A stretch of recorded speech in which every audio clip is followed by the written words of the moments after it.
দেখুন, আরজি করে যে নারকীয়তা ঘটনা ঘটেছে বা নারকীয় ঘটনা ঘটেছে সেটা নাড়িয়ে দিয়েছে সমাজের প্রত্যেকটা স্তরের মানুষকে। দুর্গাপুজো আসন্ন, প্রতিমা তৈরির কাজও চলছে, মৃৎশিল্পীদের এই মুহূর্তে কোনো ফুরসত নেই দম ফেলার, কিন্তু তার মধ্যে কোথাও যেন প্রতিবাদ তারা জুয়ে রেখেছেন। ছবি অন্তত সেই কথা বলছে এবং তারা স্লোগান দিচ্ছেন, কুমোরটুলি দিচ্ছে ডাক, আমার দুর্গা বিচার পাক। এই জামা কাপড় পরে তারা অন্তত সেই প্রতিমা তৈরির কাজ করছেন। আমি এই বিষয়ে একটু বিস্তারিতভাবে কথা বলবো, নিউজ রুমে যাব আমাদের প্রতিনিধি নাজিয়া রহমানের কাছে। নাজিয়া, তুমি নিজে গিয়েছিলে, তুমি নিজে সেখানে ছবি দেখেছো, তোমার কাছ থেকে বিস্তারিতভাবে জানতে চাইছি।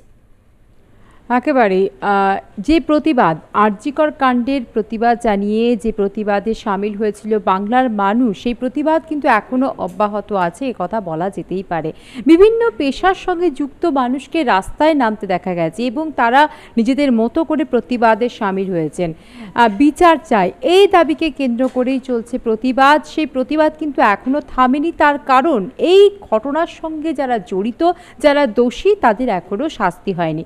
তবে সামনেই পুজো, তাই পুজোতে ফিরছে মানুষ, উৎসব মাথায় নিয়ে নয়, পুজোকে কেন্দ্র করে। তার কারণ এই পুজোর সঙ্গে জড়িয়ে আছে বহু মানুষের রুজি রুটি, আর তাই পুজো যাতে ঠিকভাবে হয় সেদিকে কিন্তু নজর দেওয়া হয়েছে। মৃৎশিল্পীরা এই সময় বিভিন্ন কাজের সঙ্গে তারা ব্যস্ত থাকেন এবং প্রতিমা তৈরির কাজ যাতে দ্রুত সম্পন্ন হয়, তার কারণ হচ্ছে আর কয়েকদিন পরেই মহালয়া। তার আগেই কিন্তু প্রতিমা বিভিন্ন বারোয়ারি মণ্ডপে বা বনেদিয়া বাড়িতে বা যেখানে বাড়িতে পুজো হয় সেই সমস্ত বাড়িতে পৌঁছে যাবে। তো তার আগে পুজো মানে শুরু হওয়ার আগে সম্পূর্ণ কাজ করতে কিন্তু ব্যস্ত কুমোরটুলির মৃৎশিল্পীরা।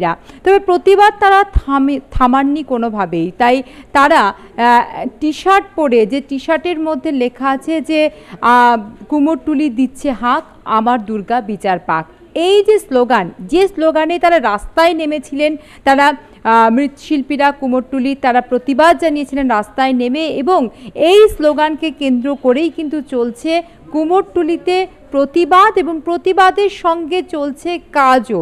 তার কারণ সামনেই পুজো এবং সেই পুজোর আগেই সম্পূর্ণ করতে হবে বরাত পাওয়া সমস্ত ঠাকুর। তাই কাজ এবং প্রতিবাদ দুটোই কিন্তু চলছেন। প্রত্যেকটি কুমোরটুলির মৃৎশিল্পীদের একটাই বক্তব্য, এই নক্কারজনক ঘটনা যারা ঘটিয়েছেন তারা যেন শাস্তি পান, এবং মায়ের কাছেও তাদের আবেদন যে মা তুমি এবার শাস্তি দাও তাদের, সেই সমস্ত অপরাধীদের যারা এই ধরনের ঘটনা ঘটিয়েছে।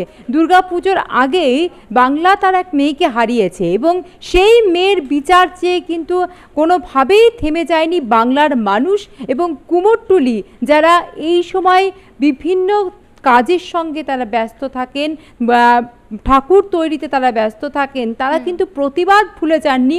সেই ছবি কিন্তু কুমোরটুলিতে গিয়ে কিন্তু ধরা পড়ল।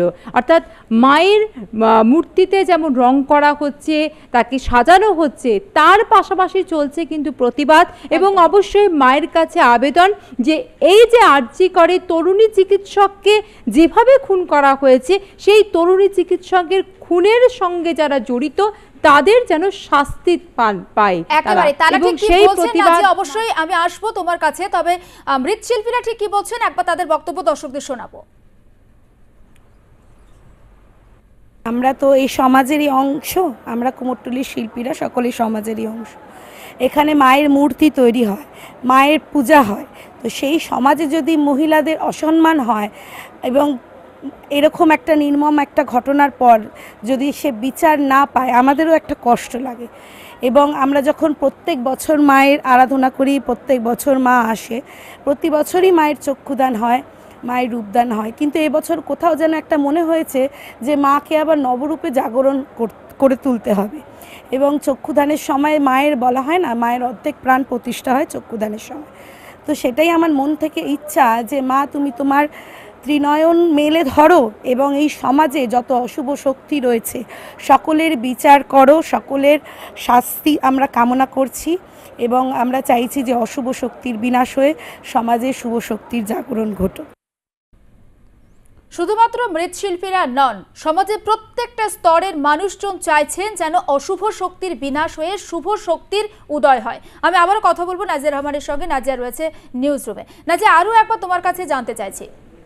একেবারেই, যেমন সুস্মিতা যিনি মৃৎশিল্পী, তার কাছ থেকে যেমন আমরা শুনলাম যে মা ত্রিনয়ন মেলে ধরো এবং যে দোষী তাদেরকে শাস্তি দাও, এই কাতর প্রার্থনা কিন্তু মায়ের কাছে মৃৎশিল্পীদের, শুধু মৃৎশিল্পীদের নয়, এই দুর্গা পুজোতে হয়তো আপামর বাঙালির কাছে বাঙালি এই প্রার্থনাই করবেন মায়ের কাছে। তার কারণ যে ঘটনা ঘটেছে বাংলার মেয়ের সঙ্গে, যে ঘটনা ঘটেছে সেই ঘটনার যেন কোনোদিন পুনরাবৃত্তি না হয়, সেই কামনাও কিন্তু বারবার বাংলার মানুষ চাইছে। এবং যারা এই ঘটনা ঘটিয়েছে তাদের বিচার হোক, তাদের শাস্তি হোক, এই কামনা কিন্তু রয়েছে।